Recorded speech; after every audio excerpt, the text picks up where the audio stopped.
Hoff streets remain inaccessible as the service delivery protest in that area continues. Residents of the informal settlements in the area took to the streets demanding the delivery of services such as electricity, water, housing and scholar transport. No injuries or damage to property have yet been reported. Now, for the latest on the protest, let's now cross to our reporter in Pretoria, Patricia Visagie. Patricia, very good morning to you and welcome. Good morning, Elvis. I see smoke in the background there, Patricia. Give us an update on the protest. What is happening? Well, Elvis, at this stage, as you can see, that this main road remains closed since very early this morning. Now, the situation remains calm, but very, very tense. Of course, you can see behind me that the road is blockaded with burning objects. You can see police also keeping a close watch. And on the other side, we have, a few members of the community from the three main formal settlements in the area. They are being addressed by one of the members of the leadership committee in the area, trying to get clarity as to what are the grievances of the community members that are gathered here. Now, some of the issues that they have highlighted to the media that have prompted this protest since very early this morning, according to the residents from the informal settlements of Malusi 1 and Malusi 2 and another informal settlement called the Zamazama informal settlement here in the Daspoort area here in Pretoria West. They say they're unhappy about the lack of clean running water, the lack of proper housing and the lack of scholar transport in the area. And they've also given another long list of other service delivery concerns that they have raised, that they say they feel that their needs are not catered for. They have been asking for a lot of attention and have asked for a lot of meetings over the months, but nothing has come of that. And that's why today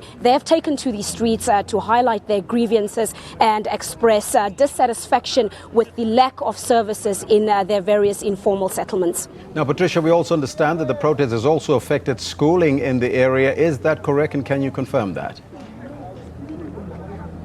Well, certainly that is correct, Elvis. A lot of kids in the area could not go to school this morning. The schools in the area also remain closed as a result of the protest action.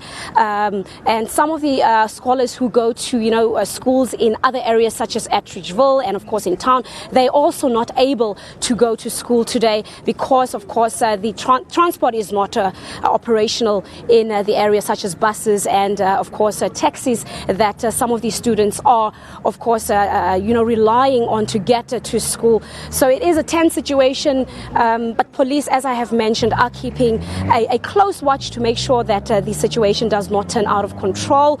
And, of course, some of the leadership in the area are here talking to the community members to find out how can they solve some of the issues that have been raised. In my introduction, I did indicate that there was no injuries or arrest or damage to property that have been reported. Is that still the case? That is certainly still the case, Elvis. Of course, we are stationed at this area, so we're really monitoring what's happening here, and that's the information that we can give you. Of course, the group was much larger earlier this morning. We saw, a bigger crowd gathering here, and they have since split into 3 or 4 groups. So we're not sure what's happening at the other areas. We have seen other media reports or media tweets earlier that highlighted that there seems to be renewed tension on another area where we are not based at right now, saying that some of the protesters tried to loot a shop and police had to fire rubber bullets. But of course, as I've mentioned, we're not there, so we're not sure exactly what the situation is on the other side where some of the other protesters are gathering. But here the situation remains calm. There hasn't been any injuries or form of violence. It's just that the situation remains tense. We've seen a lot of threats being hurled, but everything seems under control, and police are here in their high numbers trying to keep the situation under control. Any word for the community forum in terms of what might happen today? We have spoken to some of the leaders from the community, highlighting that they will, continue their protests throughout the day. They have demanded to be addressed by, the top leadership of the city of Tshwane to see if, they can have a meeting and to see if they can highlight their grievances and their demands to the leadership of course, the city of Tshwane, and see if their grievances can be resolved. But for the rest of the day, we think the situation will remain like this. The roads will remain closed. The crowds that are gathered here will remain here, try and, of course, highlight their concerns and, of course, bring, their points across. They are here. They are gathered here. You can hear a lot of them are getting a bit upset. I'm not sure exactly what is the message that's been echoed at the gathering. That's just here on my left-hand side. It seems like, emotions are rising. We'll try and get out the information from them. What exactly were the leadership saying there that has suddenly just made them upset, and find out what's going to happen for the rest of the day. Are the community members going to be here? Are their concerns going to be heard? And whether, or maybe let Elvis, actually, I think maybe a good plan is to hear from the people, yes, to hear what are their concerns. I think so. Because it is, it is their area. They are the ones that are affected. So let's hear from some of the community members. Why are you guys here today? What are your concerns? What is it that you guys want? Can we speak to maybe briefly one of you? If you can just come close, stand here for me, sir. Let's just hear from you. Why are you guys gathered here today? Up to so far, recently we are gathered here through the service delivery. Because up to so far, the Tshwane municipality is avoiding us through the service delivery.